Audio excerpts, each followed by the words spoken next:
Thank you. We go to Renew, Charles Goerens.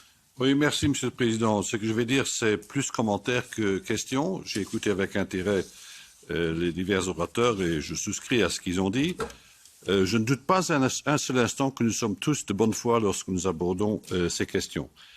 Et je voudrais me référer à la panoplie d'instruments et d'institutions qui ont été partiellement évoqués ici et qui ont toutes leur raison d'être. Je pense au système de préalerte, au système d'alerte, qui sont supposés prévenir des catastrophes, d'éviter des dérives.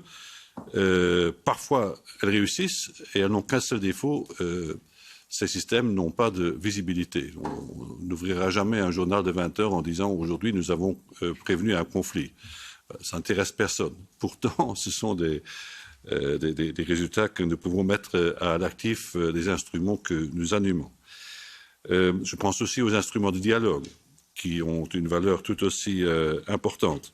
Je pense au système de vérification des élections évoqué notamment par le représentant du service d'action extérieure. Je pense aussi à l'action diplomatique qui, pour dire le moins, a encore une masse critique d'amélioration devant elle. Je pense notamment à celle de nos États membres qui n'arrivent pas à s'entendre sur une attitude commune en matière de politique étrangère.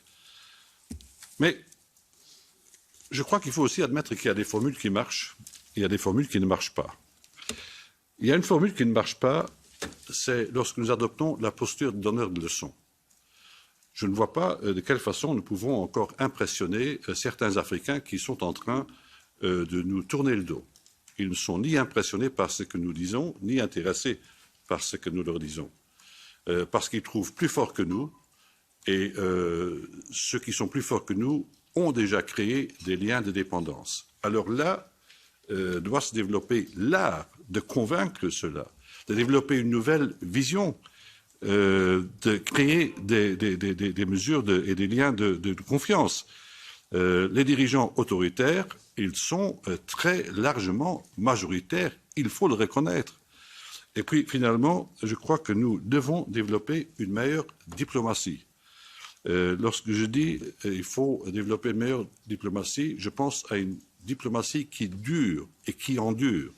Je pense à une diplomatie qui cherche à établir un climat de confiance avec ceux que nous voulons convaincre, même si nous sommes en désaccord total avec eux.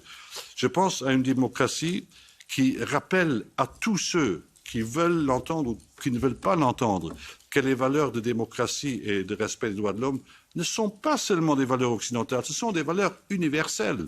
La Convention universelle des droits de l'homme, c'est une convention universelle et qui est le fondement même de l'action des États-Unis. Je pense aussi à toutes celles et tous ceux qui ont le courage et l'endurance de développer des mesures de confiance à huis clos.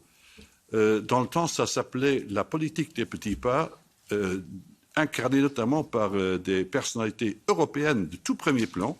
Je pense à Willy Brandt, je pense à Walter Scheel, je pense à l'ancien ministre allemand des Affaires étrangères, Genscher, je pense à Egon Bahr, des personnalités qui ont réussi, qui ont pratiqué ce que je viens de dire, qui ont eu le courage 20 mois après l'invasion de la Tchécoslovaquie par les troupes du pacte de Varsovie. 20 mois après, ils ont le courage de poser les premières pièces sur lesquelles a ensuite été construit un ordre européen nouveau, basé sur le respect des droits de l'homme et le principe démocratique.